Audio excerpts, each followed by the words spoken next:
Good evening, ladies and gentlemen. I'm going to Academic Kerala 1904.1 to the Italian restaurant Pizza Italian region to meet there our dear guest from Israel, David Kouaz, pronounced as if it's Arabic alphabet. However, whatever.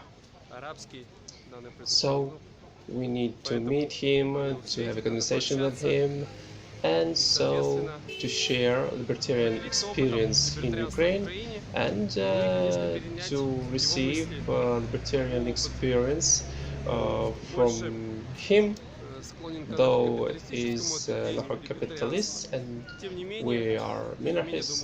So I think he will be glad and interested in having conversation with the minarchists. Because in Ukraine we are increasing, we are much more than because the main reason is to throw out the state from the economy and to provide the free economic and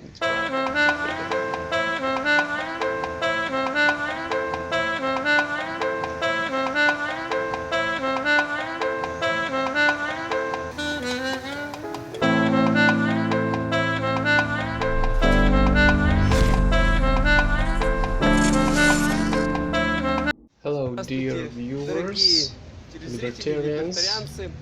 Today it's 2019, the boiling July month, the 8th. I am the head of party, organization of Odessa Political Party 5.10, Don Sergei. And our dear guest from shiny Israel, our libertarian, the follower of anarcho-capitalist kind of libertarian. He has come so as to speak with us, to see the city and to understand how the libertarian is moving and blooming here. So mostly I will translate this report in English, and the translation of this report I will give you later, so don't worry, you will understand a lot of it. Which makes you be a libertarian. Sure. Right, so Israeli politics, historically, especially after the Six-Day War, when we conquered vast areas and put them. What happened is we had the Six-Day War in 1967, and then we have military control over civilian population. That was in 67, and then between 67 up to about 2011, the political discussion in Israel has been mostly only about that. Like whether we give back the land or what kind of negotiation we have with the Arabs living in Israel, whether they should have independence, so it was mostly about that. In 2011 we had a big protest in Israel, like Occupy Wall Street, if you heard about it, so we had something similar in Israel, about rent. Basically people were upset about the prices of rent. Yeah, and what they've done is we have a beautiful boulevard in Tel Aviv, and they just opened up tents in the boulevard. They lived there, and then it was a huge protest. Like in Israel there's just 8 million people, and they took out to the street about 250, 300, I think almost 500,000 people in a really small country. Yeah, it was a really big protest, and because it was about rent, people started talking about other things aside from the conflict, and that's when things started getting interesting, because conflict, it takes so much attention that kind of eats up everything. Yeah, so I'd say I began to be a libertarian at the same time. In 2011, they had the primary elections in the Republican Party in the United States, where I heard about Ron Paul, which was a candidate in the Republican primaries. I think it was in 2011 or 2010, and I've heard about his opinions. To be honest with you, at first I didn't quite understand them. I understood something else that I liked, which was wrong. But since then, even to say more than that I am a libertarian, I consider myself a Ron Paulite, like a Ron Paul supporter, even more than a libertarian. It just makes a lot of sense. And then I started learning about Austrian economics and Murray Rothbard and Mises, and that's when I became a libertarian. So I think I'll build our conversation about in the next way. First, you said about something new about libertarianism, about your beginning of the libertarianism, and now my turn. Also, I will tell you about myself. So, gentlemen, I mean, I'm making a translation about it to Mr. David Kwas. He's just told me how he has become a libertarian, and now it's my turn to tell him about how I become a libertarian in English. I didn't know about libertarianism at all. I used to be deputy's assistant of our local Odessa council. Excuse me, local? Local council. Okay, okay, municipality. Yeah, municipality. Okay. I didn't used to be so smart in prices, in what was the reason of why they are higher or why they are lower. About though the fact that I am a jurist, that I am a lawyer assistant, and I have had a lot of experience in the law, but lately, after my deputy couldn't reach in our local municipality, I've noticed about a video of Gennady Balashov. Gennady Balashov is our leader of political party 5.10. He is a libertarian. He is about kind of minarchism, and he invented his idea 5.10. It's a kind of minarchism in libertarianism. About well, nearly 9 years ago. But before that, when he used to be a deputy of our Ukrainian parliament, Verkhovna Rada of Ukraine, he tried to provide the lower taxes, 10%, which might be as the only one after other would be eliminated, but he couldn't because only 11 or 12 deputies of the Verkhovna Rada didn't vote for his bill.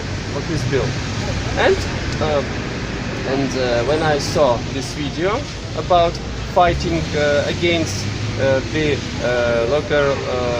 local police, municipal police, when I saw how this little man who was trying to defend his coffee machine against the poverty bodies, when I saw a girl, her name is Margarita Ovchurenko, but she aren't our member party anymore. Okay. When I saw how Gennady Balashov protected this man, this little entrepreneur, I thought that, man, there must be something interesting in it. Yeah. And I started searching, I started reading, and I met Odessan libertarians.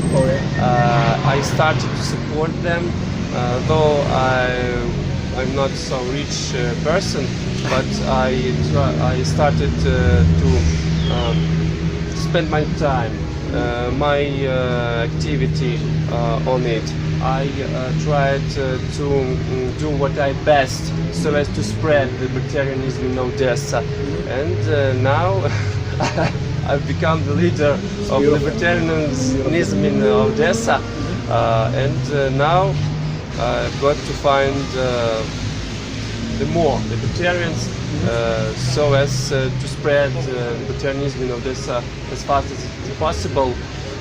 And that's why next stage of my libertarianism education was the deep knowledges of libertarianism. Why I decided to read more deeply, I saw the video about one libertarian. He's from the Russian Federation, Mikhail Svetov. Perhaps you have heard about it. I can't say that I haven't, sorry. Mikhail Svetov. Okay. Mikhail Svetov, he is an intelligent.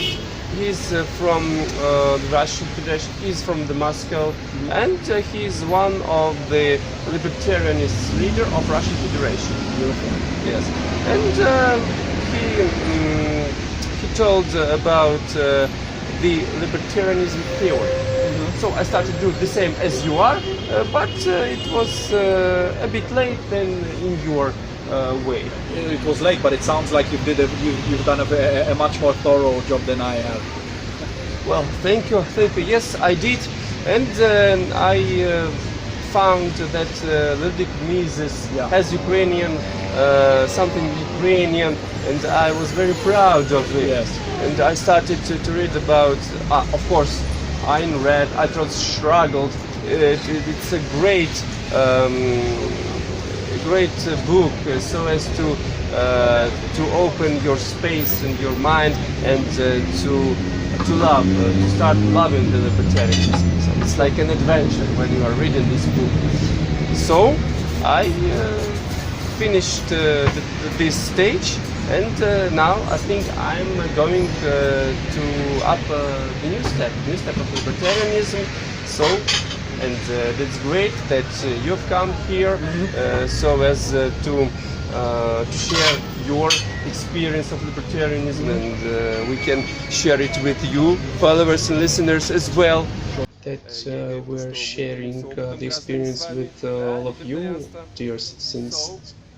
That's why it's great. So, pause. About Gennady Balashov, have you heard about him something? And have you heard about our political party 5.10? Yeah, right. So as I've heard of your party a few years ago. I have some friends living in Kiev, and I know the name of the party. I know the meaning of the name, that you're interested in getting some kind of flat tax. And I'll be honest with you, that's pretty much as far as it goes. Yeah. So I definitely know about the flat tax, and mostly just that. Yeah, I've never heard of the leader that you told me about. Well, Gennady Balashov is our former leader. It's the only one man in the Ukraine who started to tell the truth about taxes, about regulations, about the real aim of the state. It's to grab, and to grab. And he started to tell about the truth about the state. He started to fight against government services, government economy, and the result of this was creating the political party. But this creation was with force, because Ministry of Justice it didn't want to register ourselves. Yes. Okay. So we decided to use force to register. We've managed of a couple of people with flags, with tires, but we didn't fire them like in my plan. Yeah, but it was so aggressive, so they frightened of it, and on the next day they registered us, and now it was on the 20th of March 2014. So it's like of our birthday of our party, and we always celebrate it every year. So Gennady Balashov is entrepreneur. He has more than 25 years of business experience. And he he's a writer as well. He wrote 2 books, how to become adventurist, Yeah. adventurist. Okay. You mean how like to be a millionaire? How to be a millionaire? Okay. It's Books about next time. entrepreneurship. Yes, in Okay. Ukraine. In Ukraine, Okay. the rules, the bad side, the good sides, and the next his book is about how to become. Just a second. Social leader. Just a minute.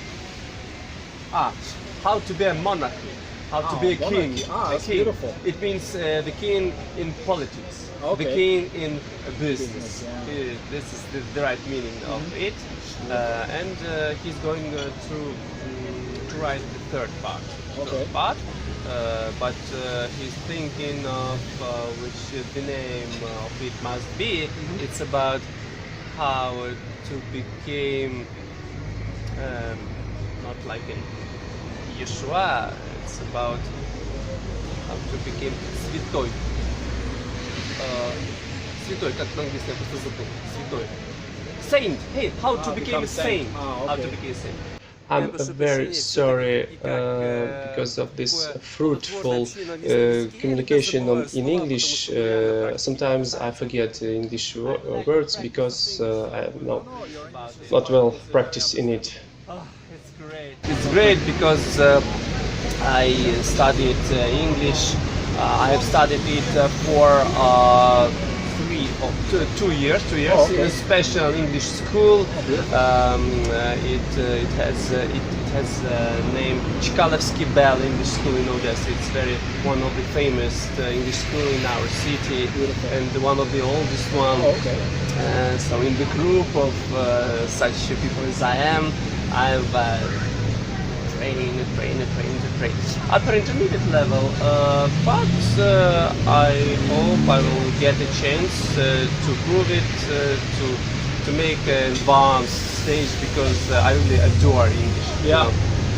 I like English, so we just had a conversation about it. So we'll continue next.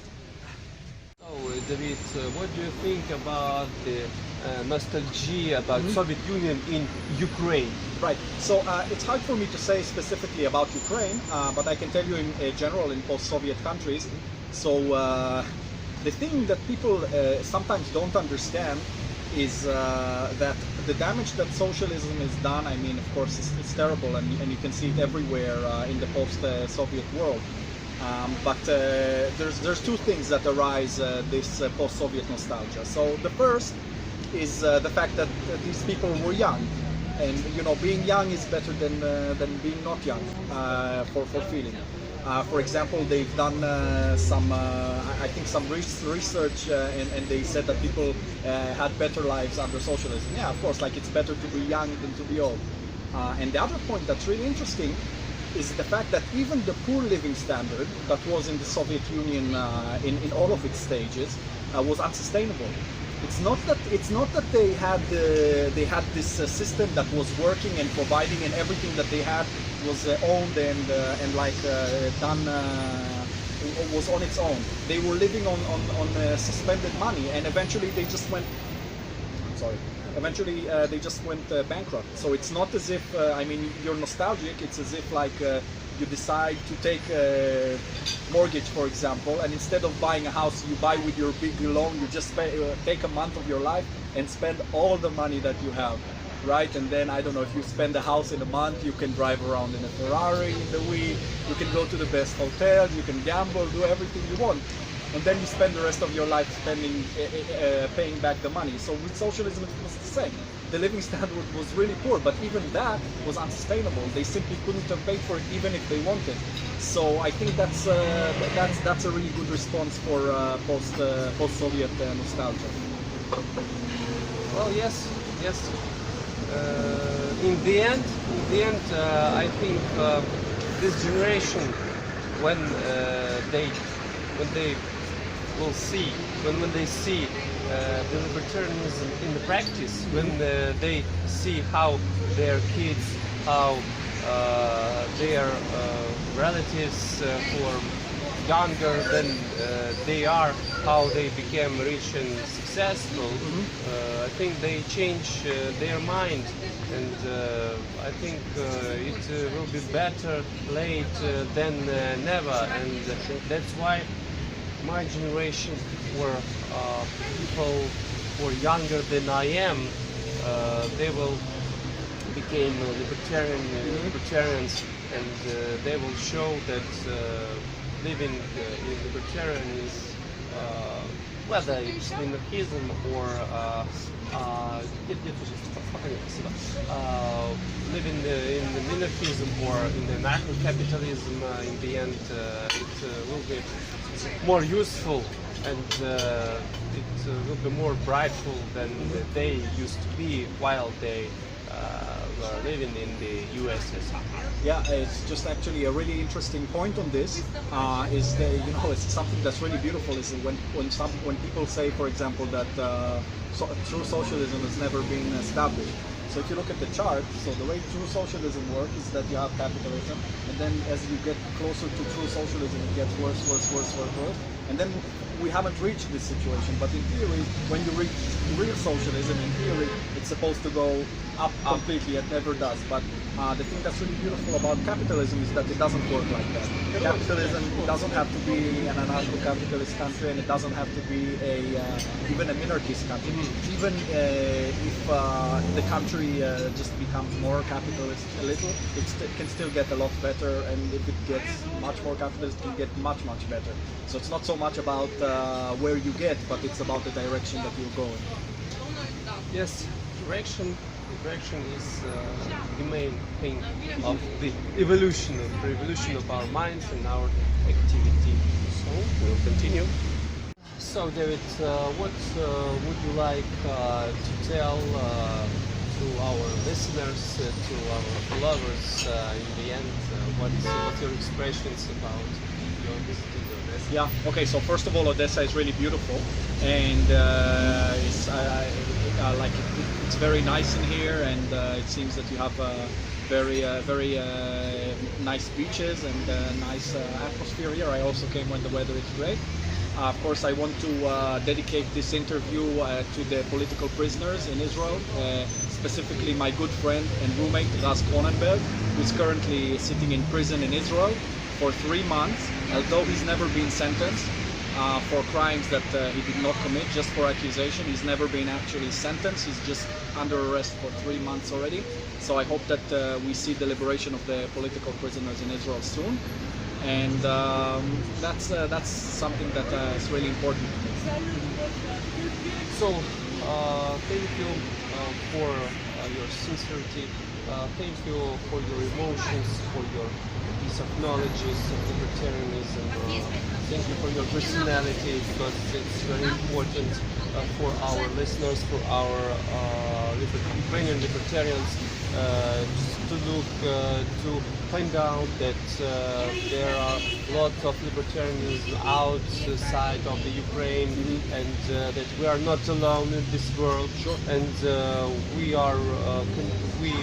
will continue to spread libertarianism, to spread knowledges, piece of knowledges, so as to become more free, so as to live better, because the state is not our parents. Definitely not. It's just service, just our services, which must serve for us. Oh, definitely, us. yes. It needs to serve us, yes. Yes. So, as it said in the Atlas Struggled, I will never live for somebody. Yeah. And I will never make someone to live For you. for me. Yeah, it's beautiful. It's beautiful. So, I think it's a great conversation and a great meeting. So, have a nice day, and remember, libertarianism 5.10 is the better ability for everyone. Thank you.